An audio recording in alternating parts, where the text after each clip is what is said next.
On this video, I have been working through, in the last video, a brief summary of New Testament Greek grammar.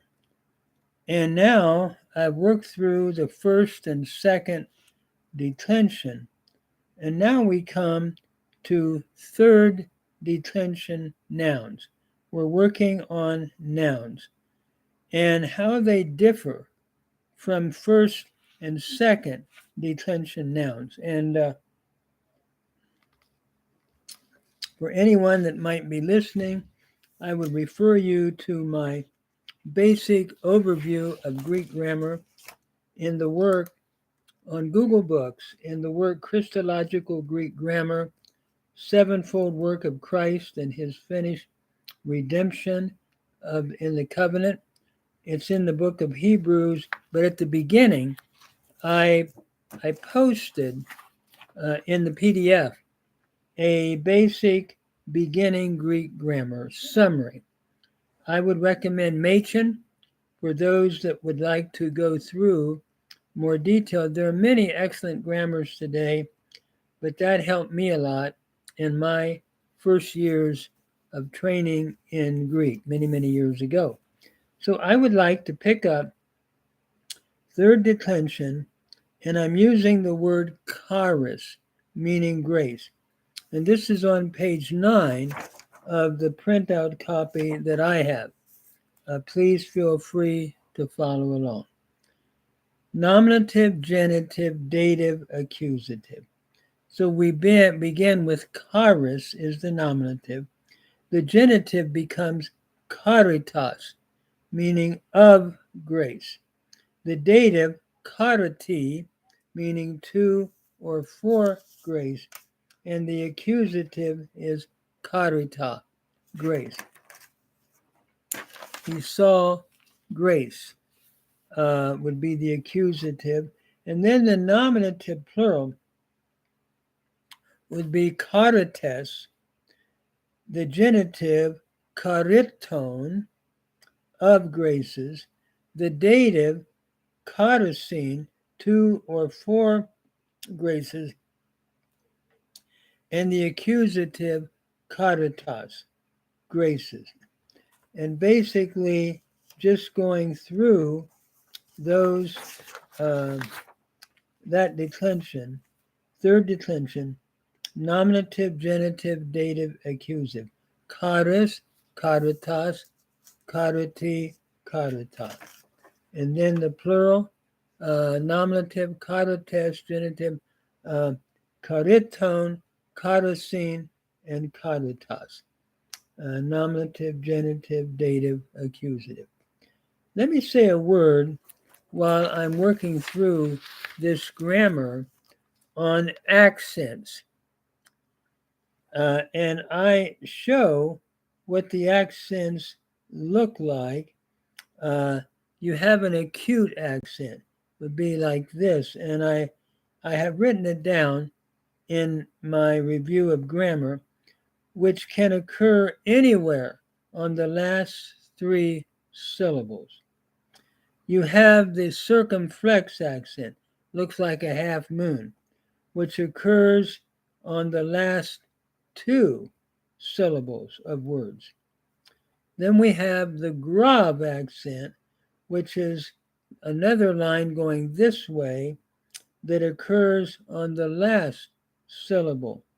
And the last syllable is called the ultima. The next to the last syllable is called the penult, P-E-N-U-L-T. And the syllable before the penult, like anthropos, is called the antepenult, that which comes before. So when the final syllable has a short vowel, the accent, the acute accent, goes back to the antepenult. If the final vowel is long, the accent will only go back to the penult, one place or one space. Let me just say a word while I'm on this part of my discussion of basic New Testament Greek grammar of the verbs. You have what is called tense, present, future, imperfect, aorist, perfect, and pluperfect. Those are the tenses. Present is the present tense, like I am loosing. Future is the future, I will loose. And I'm using luo because that was what I was trained in when I started. Then we have continuous action in past time. Eluan, I was loosing. Then we have aorist, which is completed action in past time. Elusa, I loose. Then we have the perfect, which is completed action in past time, continuing up to the present. Leluka, from luo. You have reduplication in the le and the kappa. Leluka. And then you have pluperfect, which is completed action in the past time with like drawing a line up to a certain point in the past. Elelukane. You have an epsilon and then the reduplication. And again, the kappa and the EIN ending. So those are the basic tenses in New Testament Greek: present, future, imperfect, aorist, perfect, and pluperfect. Imperfect being continuous action in past time, aorist being pointed or completed action. I'm giving this basic. There are sort of exceptions, of course, but I'm giving basic definitions as I was taught and as I have thought about grammar. Then we have mood, which is indicative. It's indicating the actual mood of what's happening. Luo, I am loosing. Then we have possible.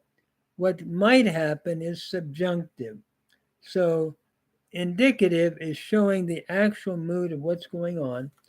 Subjunctive is I may lose. For example, Lu A, Lu Ace, and so forth. I may lose. Then we have person. We have first person, second person, and third. First person is I, like I am loosing, Luo. Or second is you are loosing, Lu Ace. And third is he, she, or it is Lu A. So we have these different persons going with, and I'm using the verb luo, which I was trained in when we started Greek many, many years ago. Then we have number, which is singular and plural. I am loosing would be singular. We are loosing, luamen would be plural. We. So number has to do with singular or plural. And voice, we're either looking at an active voice, which is the subject doing the action, luo, I loose. Middle is more of a reflexive, I loose for myself. And it would be luamai. And we'll get in to the verbal conjugations shortly. But we're just looking at different voices now. And passive is where the subject is being acted upon. I am being loosed. I'm being acted upon. So the middle is luamai. The passive can be luamai as well, depending on the context. And then in some of the conjugations, the passive will have a different form.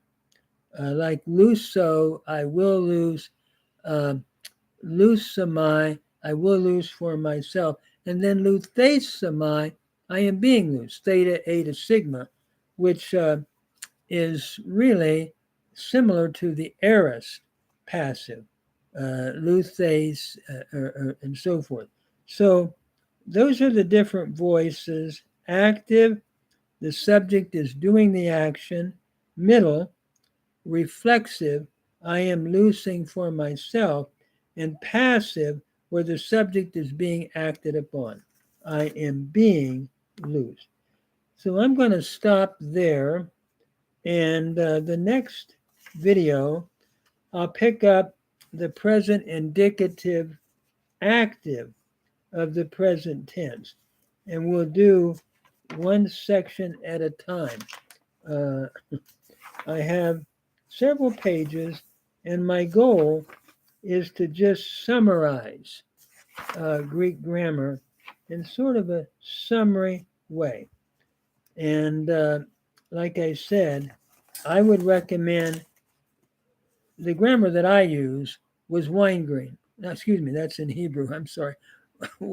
Was Gresham Machen for New Testament Greek. By the way, I do recommend Weingreen for Hebrew grammar. And we've already put up a summary of Hebrew grammar in some other videos, looking at the regular verb and then looking at the weak verbs and so forth. But now I want to do similar videos with Greek and eventually possibly Aramaic and a little bit of Akkadian. Those were the main languages that I was trained in and studied during my lifetime.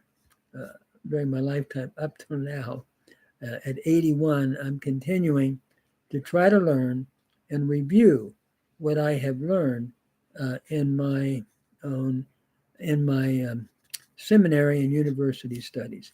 Thank you. I hope this is helpful to someone.